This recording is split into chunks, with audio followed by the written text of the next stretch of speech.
Now it comes to probably the most difficult part of building this car body, which is we've got these sort of air intake vents on the side. There are 11 of them in total from front to back. If we look at some of the various images that I was able to find, let's see here, find some examples from the reproduction because those are pretty big, pretty nice images. Here's a nice photoshopped example of what those should look like. And in order to get those in, if you're coming from a CAD package like Rhino, SolidWorks, Alias, or any of those, then it would be pretty easy, right? You'd create one of the vents and then basically just duplicate that vent, and it would kind of trim itself into this surface all the way down, and that would be quite clean. Whereas in Sub-D, we have to do things very differently. We need to have exactly the right amount of geometry here in order to create that shape. So that's why it's really nice that we have a separate panel here for the hood, because we're going to need to add a lot of detail to this, and I don't want to worry about having to add that to all these other panels. These all look fine to me. I only need to add the detail in this one localized area. So let me select this guy, and I'm going to Shift H to hide unselected. Also, I'm going to select this body panel, and let's show the body topo here. And again, Shift H to hide unselected. Let me show that body topo there. Here we go. So what I need are 8 polygons across here. Right now, or sorry, 11, one for each vent. I need 11 of them across, and I currently have 8. I can tell that because if I select them down here at the bottom right of my viewport, it shows me the number 8 polygons are selected. So that's a good shortcut for you. When you want to count something, don't bother counting it. Just select it and then look down here. It'll tell you how many there are. Right now I have 8, and I need to have more than that. So let's go to the body topo mesh. And as we've done several times now, let's just go here and hide half of it. And go back to perspective. I also don't need any of this stuff. And I also don't need the interior at all. So let's just grab all of that interior stuff all the way around to the outside. About like that. Then I don't need these. We can keep these guys.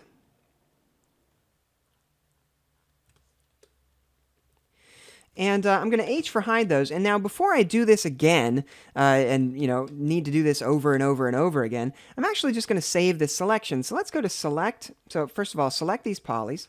Go down to Select, Assign Selection Set, and I'll call this half exterior. Okay. Now from now on, let's unhide so everything is showing again. From now on, what I can do is go to Select, Use Selection Set. I'll use that half exterior, hit OK, and then Shift H to hide unselected. That way I can very quickly just get those polys that I need. Okay, so back in the body panels again, let's select all of these interior edges, hit L for loop, and delete them. And then just re-add them. And in this case, I'm going to add, I believe, 10 loops. That should do it. Now we'll select across here. That gives us 11 polygons. I can see down here in the corner. Perfect. And the only problem is it's not snapped to the background mesh. The loop slice does not do that by default. So what we can do is show our basic tools. Go to Mesh Constraint, Background, of course. Set that to Point. And then hit W for move, and as soon as the tool runs, everything snaps to the background. So now we have a surface that is on the background. I don't need to move anything. And we have a nice even mesh that has 11 loops, exactly as we need them. So now I have my 11 polygons, perfect for creating 11 vents. Let's unhide everything. I can show my backdrop item here. And here's where those vents are going to go. Across this direction, like so. And I'm just going to let them follow this shape overall. And right now, I'm thinking that I need these to be a little different, right? So we need to align these edge loops so that they are where they ought to be. Actually, all we need is this edge loop. Let's take this one and turn on our background constraint. R for scale. Scale that flat. Perfect. And then this edge loop up here, we'll R for scale on that, scale that flat. Once again, with that background snap needs to be enabled. And then move that down. Oh, whoops. That needs to be on point. There we go. Now it's where we want it. Got to pay attention to those background snaps. Make sure that they are where you want them to be. Otherwise, things might not turn out as well as you hope. All right, that looks pretty good. Just even those out some. And do the same thing here. And I think I actually will probably want one more edge loop in here. I'm seeing that because I know I'm going to need to add on at least one side of this car, we're going to have these exhaust vents. I need to make sure I have a place to put those. So once again, with my background constraint enabled, I can use move and scale to move those to where they need to be to create those vents. And then just put this where it needs to be. Grab my topo pen. I can just tweak that to where it should be. Excellent.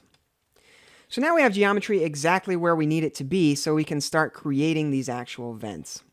So we're going to do these sort of in two batches because otherwise our bevel isn't going to work right. So let's select this, and we're going to do every other set across here.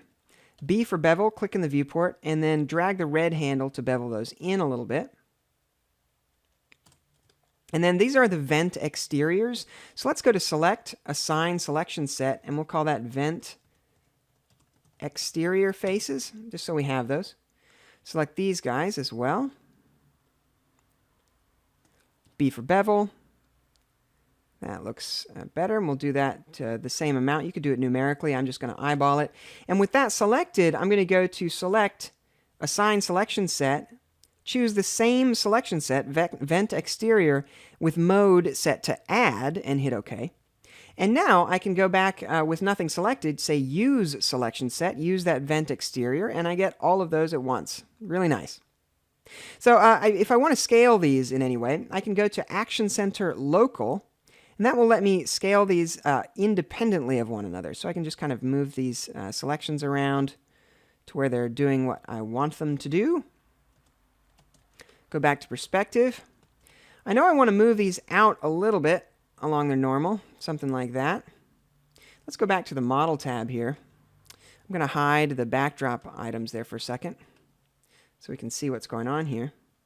And then I want to get all of these left-hand edge loops. So I'm going to go through and double-click each one of these. W to move those out. So those come out further. And now let's hit the Tab key and test that out. It's not quite as far as I would have wanted. So I'm going to undo. Let's keep this selection and pull these out even further. Hit that Tab key, see what those are looking like. If I need to pull that out a little further, I can. That looks okay. Now, we are getting some nasty little poles here at the top of each one of these. And, you know, to be honest, that's okay. Those things are going to happen. And since we're using P-subs, those are going to smooth pretty well anyway. So I'm going to live with it.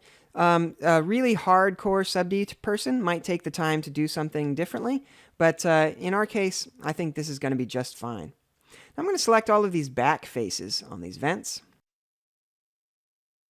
B for bevel, click in the viewport and just bevel those in independently.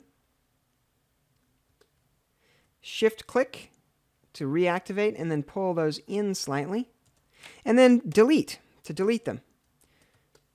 And that's going to give us some basic vent shapes in here. Now, these are very close, but I want them to be a little bit more crisp around the edges. As you notice on the reference photos, they're kind of sharp in the back. So what I'd like to do is select these edge loops on this side. And before I go through and do all of the selections, let's just try one of these just to make sure we get it right. I'm going to select these edges, Shift W to add an edge weight there. And I think that's doing something pretty good, but I'm not 100% happy with it. Let's undo that edge weight and add to the selection. I'm going to add these corners, then Shift W, do that. That's looking quite a bit better. It's more like what I had in mind. So I'm going to go to my item properties here for this item.